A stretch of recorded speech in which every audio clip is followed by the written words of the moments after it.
ఇటీవల రాష్ట్రంలో వైఎస్ఆర్ కాంగ్రెస్ పార్టీకి చెందిన కొందరు కాపు నాయకులు జనసేన అధినేత పవన్ కళ్యాణ్ గారిపై చేస్తున్న విమర్శలు కేవలం రాజకీయ దిగజారుడుతనానికి పరాకాష్ట.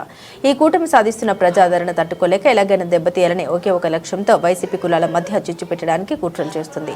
కుల రాజకీయాలతో పబ్బం గడుపుకోవాలని చూస్తున్న వైసీపీ నైజాన్ని ప్రజలందరూ గమనిస్తున్నారు. సమాజాన్ని విడదీసి రాజకీయ లబ్ధి పొందాలని చూస్తున్న ఇలాంటి విచ్ఛిన్నకర శక్తుల పట్ల ప్రజలంతా తస్మాత్ జాగ్రత్తగా ఉండాలి.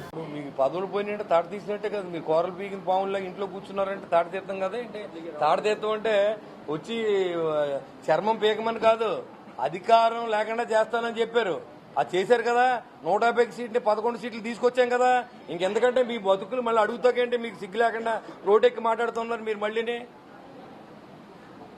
తాట తీర్థం అంటే బ్లేడ్లు అయి పట్టుకుని బ్లేడ్ బ్యాచీలాగా కోసారు. మీకు మళ్ళీ గొట్టలెట్టుకొచ్చి నరికారు. అధికారం నుంచి తప్పించడం తాట తీయడం కదా. మీరు ఎలా ఉన్నారంటే ఇప్పుడు అంటే బాగోదని బయటకు వచ్చి మాట్లాడుతున్నారు తప్ప మీలో ఎక్కడెక్కడ జేవకళ్ళు.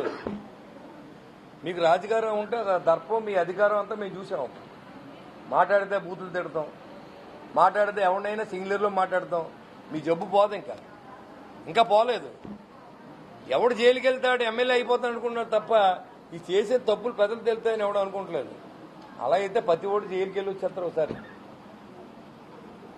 సింపతి కోసం జైలుకి వెళ్ళి ప్రయత్నం చేసి ప్రభుత్వాన్ని రెచ్చగొడుతున్నారు అనేది ప్రజలకి తెలియజేయాల్సిన అవసరం ఉంది. కాబట్టి నేను ఈ ప్రెస్ మీట్కి వచ్చాను తప్ప లేకపోతే అసలు జగన్మోహన్ రెడ్డి టాపిక్ అసలు తెలుసుకోలేదు. వాళ్ళు ప్రతిరోజు మాట్లాడుతుంటే ఎంతకాలం భరిస్తారు? 2 సంవత్సరాలు చూసాం.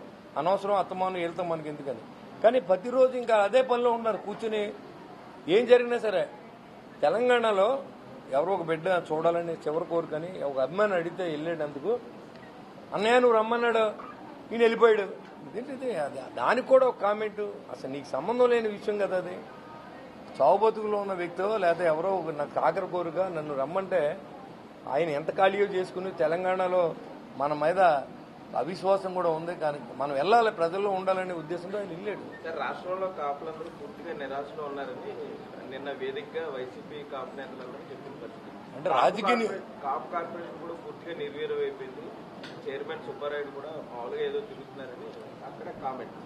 గత 5 సంవత్సరాల్లో వాళ్ళు ఏం చేశారో, ఈ 5 సంవత్సరాల్లో ఈ 2 సంవత్సరాల కూటమి ప్రభుత్వం ఏం చేయలేదో కూడా మీరు చెప్పండి ఒకసారి. మీ కార్పొరేషన్ చైర్మన్ కూర్చోబెడదాం.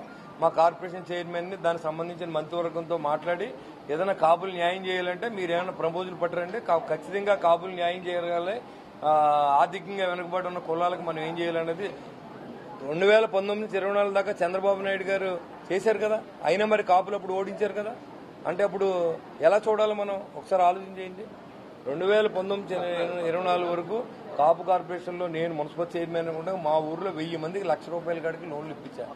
1,00,000 2014 నుంచి 19